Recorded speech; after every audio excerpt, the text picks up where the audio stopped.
പാകിസ്ഥാനിലെ ബലൂചിസ്ഥാനിൽ പാകിസ്ഥാന്റെ പതാക മാറ്റി ബലൂചിസ്ഥാന്റെ പതാക ഉയർത്തിയത് പാകിസ്ഥാനിൽ ഞെട്ടലുണ്ടാക്കി. ഇന്ത്യൻ ഇന്റർവെൻഷൻ ഇതിന്റെ പുറകിലുണ്ട് എന്ന് തീർച്ചയായിട്ടും നമുക്ക് അനുമാനിക്കാൻ കഴിയും. അജിത് ഡോവൽ മുമ്പേ പറഞ്ഞിട്ടുണ്ട്, നിങ്ങൾ ഇനിയും ഏതെങ്കിലും തരത്തിൽ മുമ്പേ പോലൊരു കാര്യം ചെയ്താൽ നിങ്ങൾക്ക് ബലൂചിസ്ഥാൻ നഷ്ടമാകുമെന്ന്. ബലൂചിസ്ഥാൻ എന്ന് പറഞ്ഞാൽ പാകിസ്ഥാനിലെ ഏറ്റവും റിസോഴ്സ് റിച്ച് ആയ ഒരു കാര്യമാണ്. ഒരുപക്ഷെ ഒരു ഫുൾ ഫ്ലെഡ്ജ്ഡ് വാറിലേക്ക് പോകുന്നതായിരിക്കും നമ്മൾ ഇനിയും കാണാൻ പോകുന്നത്. കാര്യം പാകിസ്ഥാൻ ഒരിക്കലും ബലൂചിസ്ഥാന്റെ നഷ്ടം സഹിക്കാനാവില്ല. ഇപ്പം ചൈന അടക്കമുള്ളവർ ഇന്റർവീൻ ചെയ്യാം. ഇനിയും വരും ദിവസങ്ങളിൽ വലിയ രീതിയിൽ യുദ്ധമുണ്ടാകാൻ സാധ്യതയുണ്ട്. IPL അടക്കമുള്ള കാര്യങ്ങൾ ക്യാൻസൽ ചെയ്യുന്നു. എന്തായാലും ഈ വാർത്തയൊന്ന് ശ്രദ്ധിക്കാം.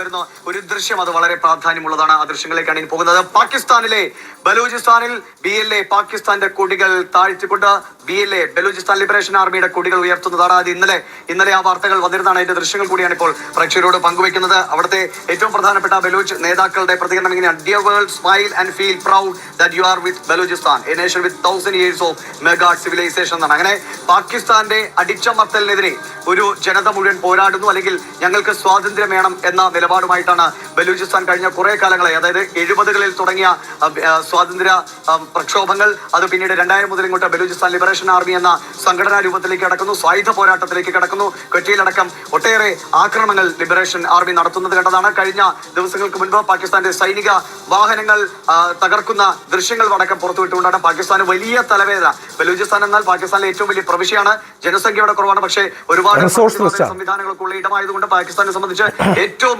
അത്യന്താപേക്ഷിതമായ ഘടകമാണ് ബലൂചിസ്ഥാൻ സ്വതന്ത്രമാകുക എന്ന് പറഞ്ഞാൽ പാകിസ്ഥാന്റെ പാതിയിലേറെ നഷ്ടമായി എന്നതാണ്. ഹൃദയം തകർന്നു എന്ന് വേണമെങ്കിൽ നമുക്ക് പറയാം.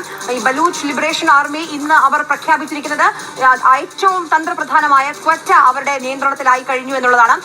അപ്പോൾ ഇന്ത്യൻ തിരിച്ചടി ഒരു ഭാഗത്ത്, മറുഭാഗത്ത് ഇമ്രാൻഖാനെ ജയിൽ മോചിതനാക്കണമെന്ന് ആവശ്യപ്പെട്ടുകൊണ്ട് തെഹ്രീക്കെ ഇൻസാഫ് പ്രവർത്തകരുടെ പ്രക്ഷോഭമുണ്ട് ഒരു ഭാഗത്ത്. മറുഭാഗത്ത് പാകിസ്ഥാനിൽ ആഭ്യന്തര കലാപമാണ്.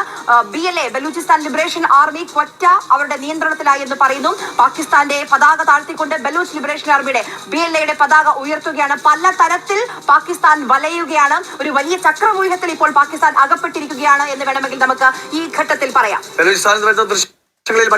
അതിശക്തമായ നടപടിയുമായിട്ട് ഇന്ത്യ മുമ്പോട്ട് പോവുകയാണ്. ഏത് രീതിയിൽ ഇത് റിഫ്ലക്റ്റ് ചെയ്യുമെന്ന് അറിയില്ല. അതായത് ഇമ്രാൻഖാനെ മോചിപ്പിക്കാൻ നോക്കുന്നു, പാകിസ്ഥാനി ജനറലിനെ അറസ്റ്റ് ചെയ്യണം എന്ന് പറയുന്ന ഒരു വലിയ വാദവും അവിടെ നടക്കുന്നുണ്ടെന്നാണ് അന്താരാഷ്ട്ര മാധ്യമങ്ങൾ റിപ്പോർട്ട് ചെയ്യുന്നത്. അയാളെ അറസ്റ്റ് ചെയ്ത് മാറ്റണമെന്നും, അതായത് ഈ ജനറലാണ് അസിം മുനീർ എന്ന് പറയുന്ന പാകിസ്ഥാനിലെ ഈ ജനറലിനെ അറസ്റ്റ് ചെയ്ത് മാറ്റണമെന്നും, അങ്ങനെ ഒരു കൂ പാകിസ്ഥാനി ആർമിയിൽ സംഭവിക്കുന്നുണ്ടെന്നും ചില വാർത്താമാധ്യമങ്ങൾ പറയുന്നത് മാറ്റിയെന്നോ മാറ്റാൻ പോകുന്നു തുടങ്ങിയ കാര്യങ്ങളൊക്കെയാണ്. പകരം ലഫ്റ്റനന്റ് ജനറൽ ഷഹീർ ഷംസാദ് മിർസ ആയിരിക്കും ഒരു പക്ഷേ പുതിയ ആർമി ചീഫായി മാറുന്നതെന്ന് പറയുന്നത്. അപ്പം വലിയ രീതിയിലൊരു യുദ്ധത്തിൻ്റെ സന്നാഹങ്ങൾ നടക്കുന്നുണ്ട്. IPL അടക്കമുള്ള കാര്യങ്ങൾ ക്യാൻസൽ ചെയ്തിട്ടുണ്ട്. നമ്മളെല്ലാവരും ഒരുമിച്ച് നിൽക്കേണ്ട അവസരമാണ്, സൂക്ഷിക്കേണ്ട അവസരമാണ്.